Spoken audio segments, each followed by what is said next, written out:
Assalamualaikum warahmatullahi taala wabarakatuh. Salam sejahtera bagi kita semua. Om Swastiastu, Namo Buddhaya, salam. Halo teman-teman semua. Kenalkan, saya Mustafa dengan NIM 2009 10302043. Saya dari Prodi Sosiologi, Fakultas Ilmu Sosial dan Ilmu Politik, Universitas Jember. Pada kali ini, saya akan menjelaskan sedikit pengetahuan saya tentang sosiologi kebencanaan. Saya akan menjelaskan atau mempresentasikan dua materi dari sosiologi kebencanaan. Materi yang pertama adalah definisi dan dampak sosial bencana. Terus materi yang kedua adalah coping mechanism atau coping skill saat tanggap darurat. Sebelumnya, mungkin penjelasan saya nantinya masih jauh dari kata sempurna, ada banyak kekurangan juga. Jadi saya menghimbau kepada teman-teman semua untuk dibenahi, karena sejatinya kekurangan tersebut adalah murni sifat saya sebagai manusia, karena manusia juga tidak akan pernah lepas dari kekurangan dan kekeliruan. Baik, saya akan mulai penjelasannya. Penjelasan atau materi yang pertama adalah definisi dan dampak sosial bencana. Apa sih bencana itu? Menurut Undang-Undang Nomor 24 Tahun 2007, bencana adalah peristiwa atau rangkaian peristiwa yang mengancam dan mengganggu kehidupan dan kehidupan masyarakat yang disebabkan baik oleh faktor alam atau faktor non-alam maupun faktor manusia, hingga mengakibatkan timbulnya korban jiwa manusia, kerusakan lingkungan, kerugian harta benda, dan dampak psikologis. Sedangkan menurut YSDR 2004, bencana adalah suatu gangguan serius terhadap keberfungsian suatu masyarakat sehingga menyebabkan kerugian yang meluas pada kehidupan manusia dari segi materi, ekonomi, atau lingkungan, dan yang melampaui kemampuan masyarakat yang bersangkutan untuk mengatasi dengan menggunakan sumber daya mereka sendiri. Maka dari itu, Undang-Undang Nomor 24 Tahun 2007 membagi bencana menjadi 3 jenis. Yang pertama, bencana alam, yang kedua, bencana non-alam, dan yang ketiga adalah bencana sosial. Apa sih perbedaan dari ketiga bencana tersebut? Nah, bencana alam adalah bencana yang diakibatkan oleh peristiwa atau serangkaian peristiwa yang disebabkan oleh alam, antara lain berupa gempa bumi, tsunami, gunung meletus, banjir, kekeringan, angin topan, dan longsor. Sedangkan bencana non-alam adalah bencana yang diakibatkan oleh peristiwa atau rangkaian peristiwa non-alam. Penyebabnya itu bukan alam, melainkan non-alam. Misalnya, berupa gagal teknologi, epidemi, dan wabah penyakit. Yang ketiga adalah bencana sosial. Bencana sosial adalah bencana yang diakibatkan oleh peristiwa atau rangkaian peristiwa yang diakibatkan oleh faktor manusia, yang meliputi konflik sosial antar kelompok atau antar komunitas masyarakat, sabotase, teror, dan lain sebagainya. Lalu apa sih dampak dari bencana? Sebelumnya saya akan menjelaskan dulu mengenai dampak. Dalam Kamus Besar Bahasa Indonesia, dampak adalah pengaruh kuat yang mendatangkan akibat baik negatif maupun positif. Terus bencana alam dapat mengakibatkan dampak yang merusak pada bidang ekonomi, sosial, dan lingkungan. Kerusakan infrastruktur dapat mengganggu aktivitas sosial, dampak dalam bidang sosial sendiri mencakup kematian, luka-luka, sakit, hilangnya tempat tinggal, dan kekacauan komunitas. Sementara kerusakan lingkungan dapat mencakup hancurnya hutan, hancurnya atau rusaknya alam, dan lain sebagainya. Sejatinya, setiap peristiwa yang terjadi pasti memiliki dampak positif dan dampak negatif. Namun pastinya saat kita mendengar istilah bencana, mungkin yang muncul di benak kita adalah dampak negatifnya. Namun di sisi lain, bencana juga memiliki dampak positif. Misalnya, terbentuknya ekosistem baru karena munculnya daratan baru dan pelebaran pantai, serta suburnya tanah karena letusan gunung berapi. Namun, jika dibandingkan dengan dampak negatif, dampak positif itu tidak sebanding atau lebih kecil dari dampak negatif. Apa sajakah dampak negatifnya? Di sini saya cuma menuliskan sebagian saja. Sebenarnya banyak, tapi yang saya tulis cuma beberapa saja. Yang pertama, menimbulkan korban jiwa, rasa trauma pada korban yang selamat, kerugian harta benda, kerusakan lingkungan, musnahnya hewan, atau selanjutnya adalah dampak bencana secara langsung dan secara tidak langsung. Secara langsung, artinya dampak bencana itu dampak yang muncul pasca atau saat terjadinya bencana tersebut. Misalnya saat terjadi bencana banjir, maka yang akan terjadi adalah banyaknya korban jiwa dan hilangnya harta benda. Itu dampaknya secara langsung. Sedangkan yang secara tidak langsung artinya adalah dampak jangka panjang yang muncul akibat terjadinya bencana. Misalnya saat terjadi gempa bumi, tsunami, atau bahkan banjir, maka kita itu akan kehilangan harta benda. Nah, dampak jangka panjangnya adalah kondisi ekonomi kita itu akan semakin ambruk belakangnya. Mungkin dibutuhkan beberapa bulan atau bahkan beberapa tahun untuk menormalkan kembali kondisi ekonomi. Yang kedua, rusaknya alam sekitar dalam jangka panjang. Itu ini saya contohkan misalnya saat terjadi kebakaran hutan. Maka yang terjadi pada alam ialah rusaknya alam. Misalnya kebakaran hutan itu kan menyebabkan alam kita itu rusak, pepohonan tidak ada, dan bahkan tanah juga kering.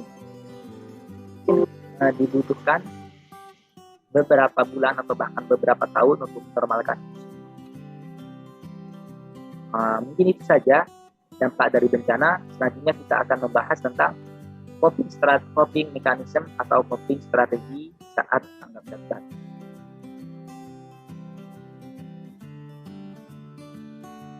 Materi yang kedua adalah coping mechanism atau coping skill saat tanggap darurat.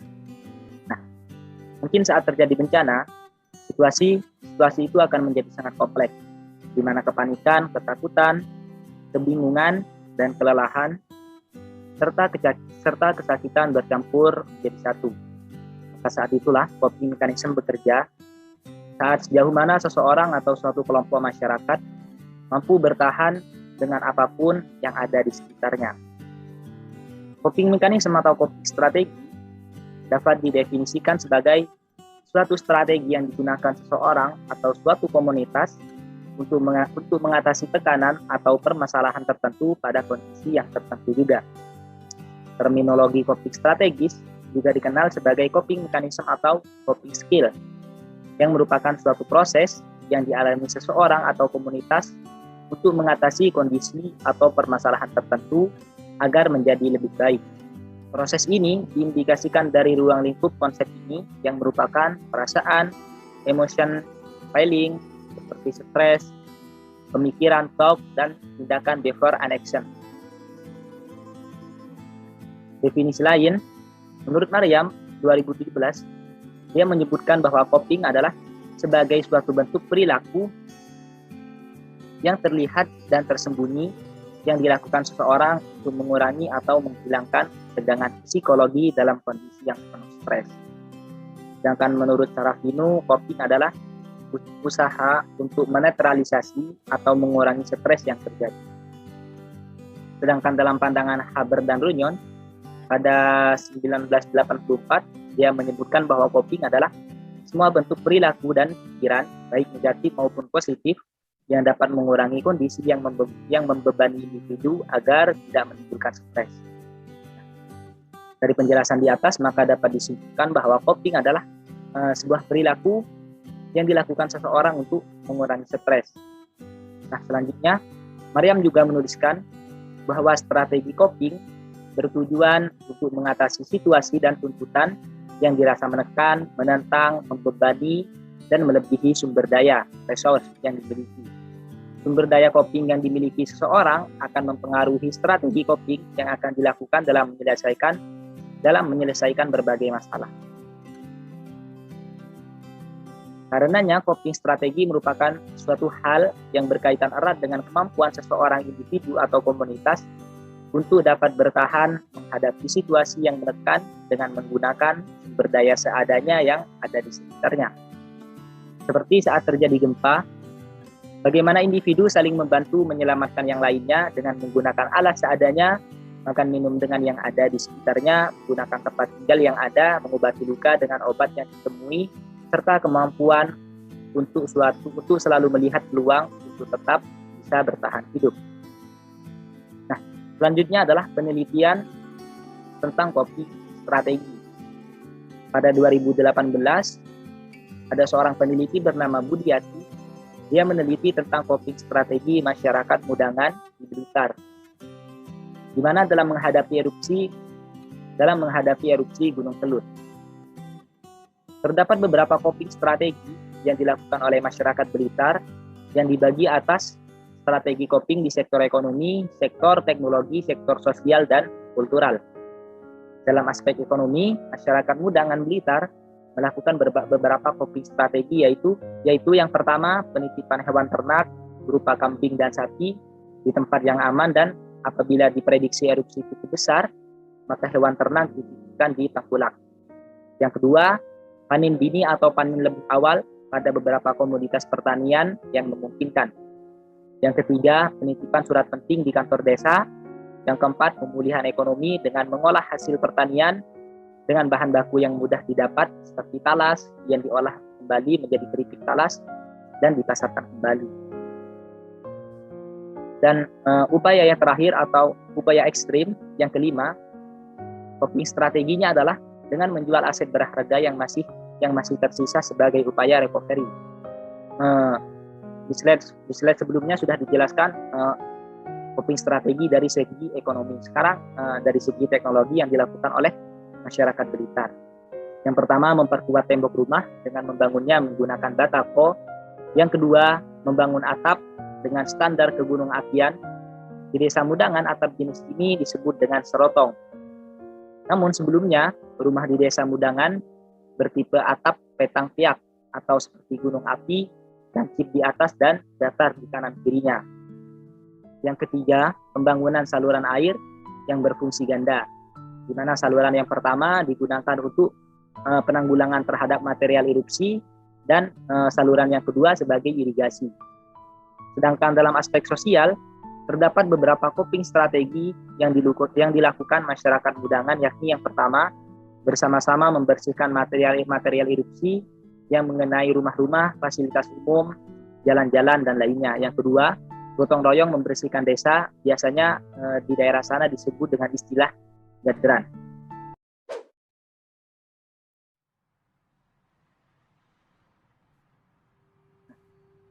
Pada aspek kultural, terdapat beberapa coping strategi juga yang dilakukan oleh masyarakat Blitar. Yang pertama, selamatan di perempatan desa, biasanya disebut dengan istilah baritan. Hal ini bertujuan agar masyarakat diberikan keselamatan dari berbagai gangguan, termasuk dari berbagai bencana dan musibah yang datang sewaktu-waktu. Yang kedua, adanya tanda-tanda untuk melihat bencana melalui alam yang masih digunakan sampai saat ini, seperti kata pepatah, sidem premanem tam ono sabawani kutu-kutu walang atatego, yang artinya malam ketika gunung mau meletus, terasa sangat sepi, bahkan suara binatang seperti jangkrik atau walang yang biasanya ada pada waktu itu sepi dan hening. Binatang-binatang di lereng gunung turun ke desa dan hawa terasa panas, tidak seperti biasanya. Dan keyakinan yang ada di masyarakat bahwa gunung meletus pada hari pasaran Jawa, yaitu pada Wage.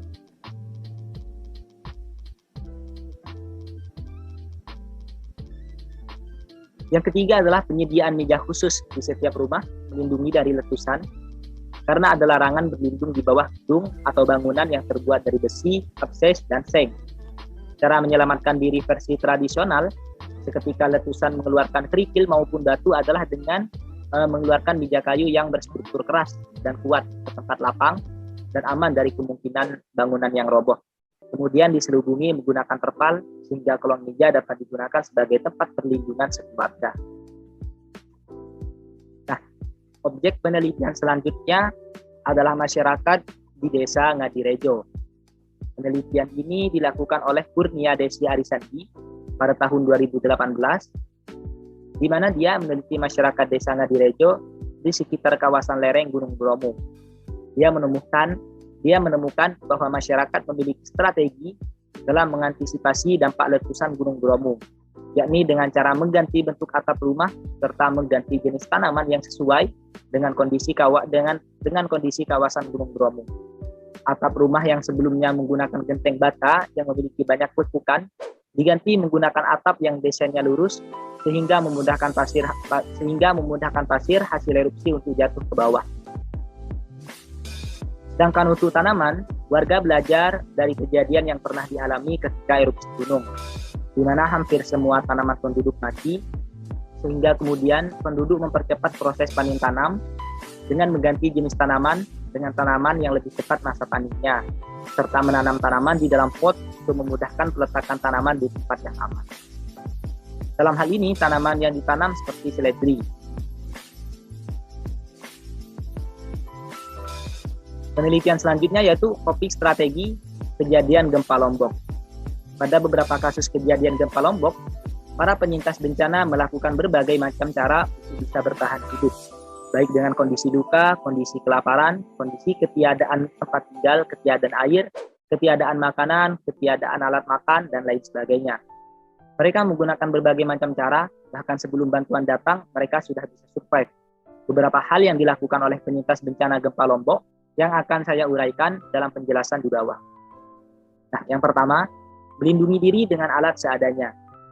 Gempa dengan kekuatan 7.0 mengguncang Lombok Utara. Saat itu warga tengah beristirahat di rumahnya dan sebagian besar sedang melaksanakan sholat Isya. Warga yang terjebak di dalam rumahnya melakukan berbagai macam upaya untuk bisa selamat dari reruntuhan bangunan. Ada yang menahan genteng yang berjatuhan dengan menggunakan triplek yang ada di sekitarnya. Ada juga yang berusaha lompat dari lantai 2 atas rumahnya. Ada juga yang berusaha turun dari pohon kelapa. Ada yang keluar dengan cara merangkak karena kesulitan berdiri akibat goncangan gempa yang demikian keras. Ada yang bertahan dengan saling berpegangan antara satu dengan yang lain. Penyintas gempa Lombok berusaha menyelamatkan diri mereka semaksimal mungkin, baru kemudian berusaha menyelamatkan anggota keluarga yang lain. Slide selanjutnya, di mana beberapa orang jemaah sholat Isya di Masjid Lading-Lading, Kecamatan Tanjung, mereka mengaku bahwa meski dalam kondisi yang selamat, namun mereka kesulitan untuk keluar dari bangunan masjid karena ketidakmampuan mereka mengangkat beban yang menimpanya. Sementara di dalam bangunan itu ada beberapa orang di sekitarnya yang juga masih hidup. Mereka bertahan di bawah reruntuhan selama sekitar 2 hingga 3 hari. Tanpa makan, tanpa minum, dan mereka juga harus mencium bau kotoran mereka sendiri. Ditambah juga dengan bau debu. Namun akhirnya mereka bisa selamat dengan mencongkel dan menggali lantai keramik. Dan lubang itulah yang kemudian mereka gunakan sebagai jalur untuk keluar. Yang kedua adalah penerangan menggunakan lampu HP dan senter darurat. Gempa dengan kekuatan 7.0 yang mengguncang Lombok pada 5 Agustus 2018 tersebut menyebabkan listrik padam. Dalam kondisi yang gelap gulita akibat lampu listrik padam, penyintas gempa Lombok berlari menuju tempat yang aman menggunakan lampu senter. Beberapa orang yang beruntung karena masih bisa mengambil barangnya, maka ia bisa menggunakan darurat lamp atau menggunakan senter. Namun, sebagian besar berlari dalam gelap tanpa menggunakan alat penerangan.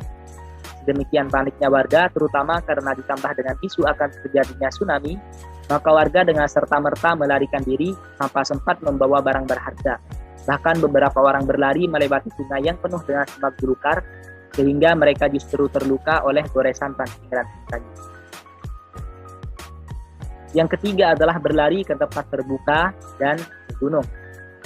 Pada saat kejadian gempa yang terjadi di malam hari tersebut, warga berlarian keluar dari rumahnya. Mereka berlari sekuat mungkin menuju tempat yang lapang. Bagi yang berada di perkampungan yang tingkat padat penduduk, mereka masih menemukan tempat yang lapang untuk perlindungan. Sedangkan daerah yang memiliki kepadatan penduduk yang tinggi dengan rumah yang berdekat-dekatan, mereka mengalami kesulitan untuk menemukan tempat yang aman. Seorang warga menceritakan bahwa warga yang berhasil keluar dari rumahnya namun tidak selamat karena tertimpa bangunan rumah tangganya, terutama pada pemukiman yang padat penduduk, di mana di sana terdapat tembok-tembok pagar pembatas rumah yang sangat rentan ambruk. Karena konstruksi bangunan tembok pagar tersebut tidak didesain dengan cukup kuat seperti bangunan utama rumah. Warga yang berhasil menyelamatkan diri berlari ke area yang lebih aman seperti lapangan, masjid, dan wilayah pegunungan. Mereka berlari dengan membawa serta keluarga mereka yang terluka. Selanjutnya, mengangkut korban dan jenazah menggunakan sarung. Saat terjadian gempa tersebut, banyak korban yang terkena reruntuhan bangunan, baik terkena tembok, genteng, seng, maupun beton bangunan rumah batu. Korban yang masih bisa diselamatkan dari bawah reruntuhan, langsung mereka angkat dan keluarkan malam itu juga. Sedangkan yang tidak memungkinkan untuk diangkat, mereka menunggu keesokan harinya. Bagi yang masih bisa berjalan, mereka dipapah, sedangkan yang sudah tidak mampu berjalan, mereka gendong atau dibopong dan juga ditandu menggunakan kain, sarung, dan bambu. Kondisi korban yang sedemikian rupa membuat anggota keluarga benar-benar harus berani mengevakuasi korban. Sebagian besar yang menolong korban adalah keluarga besar mereka atau tetangga mereka. Ada juga korban yang tertimbun bangunan, di mana sebagian besar tulang paha dan kakinya patah dan remuk. Bahkan tulangnya pun menyembul keluar. Anggota keluarga yang lain mengangkatnya bersama-sama secara perlahan. Ada yang memegang bagian badan, dan ada juga yang khusus mengangkat bagian kaki yang remuk. Anggota keluarga yang selamat menolong anggota keluarga lain yang menjadi korban. Mereka tidak meninggalkan anggota keluarganya begitu saja, terkecuali mereka sudah tidak mampu mengangkatnya dari bawah reruntuhan. Korban sakit dan meninggal mereka bawa dengan menggunakan sarung menuju ke atas gunung di mana mereka mengungsi.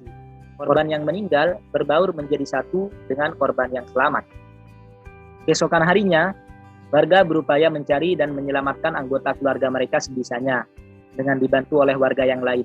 Ada yang bisa diangkat hanya dengan memindahkan reruntuhan bangunan, namun ada juga yang tertimpa bangunan besar seperti beton-beton, tembok-tembok tebal, dan bekas cor-coran lantai 2 yang cukup tebal. Maka mereka harus menunggu alat berat. Namun, evakuasi dengan alat berat baru bisa dilakukan di hari kedua dan seterusnya. Selanjutnya adalah pengobatan menggunakan alat dan obat seadanya. Pada saat kejadian gempa yang meluluh lantakkan sebagian besar rumah warga di Lombok Utara, korban-korban luka hanya dirawat seadanya. Ada yang menggunakan lidah buaya, rerumputan, dan air es.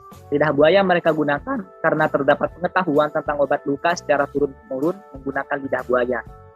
Warga lain juga banyak yang menggunakan rerumputan sebagai obat untuk luka mereka. Karena kondisi pada saat itu memang tidak ada obat lain. Di sisi yang lain, tidak memungkinkan untuk berobat di vaskes terdekat dikarenakan kondisi sarana dan prasarana telah mengalami kerusakan.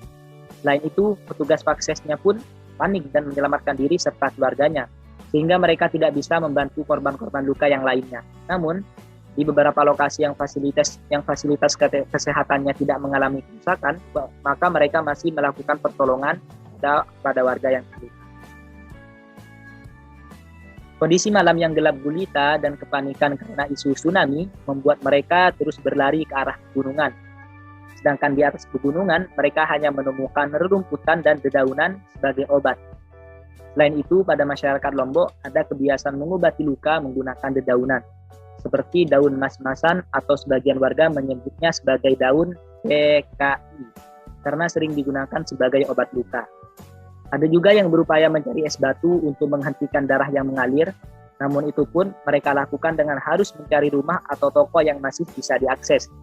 Sedangkan gempa terus terjadi, mereka harus berani masuk ke warung yang hampir roboh untuk mengambilnya sendiri, karena pemilik warung tidak berani masuk ke warungnya. Selanjutnya, menggunakan alas dari rerumputan, daun kelapa, daun pisang, dan sarung. Saat telah berada di lokasi yang aman, warga hanya menggunakan alas seadanya, seperti menggunakan daun pisang, daun kelapa, dan menggunakan sarung. Lokasi pengungsian yang berada di atas gunung membuat warga hanya mampu mengakses apa yang ada di sekitarnya, yaitu seperti dedaunan. Namun meskipun ada dedaunan, mereka keterbatasan alat untuk memotong. Maka sepanjang malam mereka hanya beralaskan rerumputan saja. Bagi warga yang berani turun, terutama para pemuda, mereka berani mengambil alat dan kain-kain yang bisa diakses untuk keperluan pengungsi. Nah, selanjutnya berselimut dengan sarung dan handuk. Sepanjang malam, warga berada di alam terbuka dengan kondisi angin yang sangat kencang dan udara yang sangat dingin. Hanya pakaian yang melekat di badan tanpa selimut. Beberapa warga hanya melindungi badannya dengan menggunakan sarung. Warga yang sempat mengambil kain ataupun handuk yang dijemur di teras rumah mendapatkan tambahan selimut untuk anggota keluarganya. Memakan singkong dan makanan dari toko yang disumbangkan. Saat terjadi gempa Lombok, kebanyakan warga belum makan malam, sehingga mereka kelaparan di tempat pengungsian. Makan malam yang disiapkan berada di bawah reruntuhan rumah. Namun pada malam itu, di wilayah Pemenang, para pemuda sangat berperan. Mengetahui kondisi pengungsi yang kelaparan, mereka turun kembali ke pemukiman. Mereka mengambil apapun yang ditemukan dari bekas reruntuhan rumah. Mereka juga mengambil makanan dan minuman dari toko yang tercecer keluar. Meskipun mereka mengakui bahwa keesokan harinya mereka meminta izin kepada pemiliknya, namun aksi yang mereka lakukan diakui sangat membantu pengungsi. Ada yang turun mencari selimut, sarung, air mineral, tenda, dan berbagai keperluan pengungsi. Kali beberapa bahkan membongkar kembali bantuan yang akan dikirim ke daerah Sembalun dan Bayan yang telah mengalami gempa seminggu sebelumnya. Bantuan-bantuan seperti mie instan dan air mineral mereka bagikan kepada korban gempa yang ada di sekitar mereka. Gerak cepat para pemuda, terutama anggota Pramuka, sangat membantu warga pada malam itu. Kondisi kekurangan makanan juga dialami oleh warga dusun di Telok Borok. Mereka mengakui bahwa meskipun memiliki uang, namun tidak ada yang berjualan. 2 hari pasca gempa, mereka pergi ke pasar Kebon Roek di Ampenan, namun tidak ada yang berjualan. Singkong yang akhirnya, pemilik kebun singkong yang ada di atas gunung di sekitar para pengungsi, membagi-bagikan singkongnya untuk dikonsumsi oleh warga. Berkarung-karung singkong habis digunakan oleh warga untuk mengganjal perut. Selanjutnya tempat tinggal seadanya. Keesokan harinya, warga sudah mulai kembali ke rumah masing-masing, meskipun hanya di siang hari saja. Di waktu malam, mereka kembali lagi ke atas gunung atau ke lokasi yang jauh dari bangunan dan jauh dari laut. Kembalinya mereka ke rumah dalam rangka melihat kondisi rumah serta mengamankan barang-barang yang masih bisa diselamatkan. Barang-barang tersebut kemudian disimpan di berugak atau balai kayu, rumah kayu yang tidak mengalami kerusakan. Bagi yang tidak memiliki berugak atau balai kayu, maka mereka membuat tenda seadanya untuk difungsikan sebagai tempat penyimpanan barang-barang. Ada yang menitipkan barang-barangnya di berugak atau balai kayu tetangganya. Beberapa orang yang memiliki bangunan dari kayu, seperti kandang kambing, kandang ayam, maka bangunan tersebut tidak mengalami kerusakan, sehingga pasca gempa, bangunan tersebut justru dijadikan sebagai tempat tinggal para penyintas gempa. Menggunakan sabuk seadanya. Karena gempa menyebabkan bangunan rumah ambruk, maka warga tidak dapat mengambil barang-barangnya, termasuk barang-barang yang terlihat sepele, seperti sabuk atau ikat pinggang. Sehingga ada juga warga yang menggunakan sabuk dari tali rafia. Nah, yang terakhir adalah memandikan jenazah dengan air keruh. Bahkan warga menceritakan bagaimana proses memandikan jenazah yang cukup sulit. Selain karena kondisi jenazahnya, juga karena kondisi gempa susulan yang terus terjadi. Jika bukan keluarga sendiri, mungkin saya tidak sanggup melakukannya. Namun bagaimana lagi? Siapa lagi yang mau melakukannya jika bukan kami keluarganya?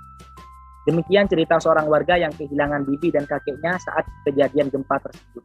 Saat menguburkan juga demikian, tidak ada yang berani menggali terlalu dalam dikarenakan gempa yang terus mengguncang.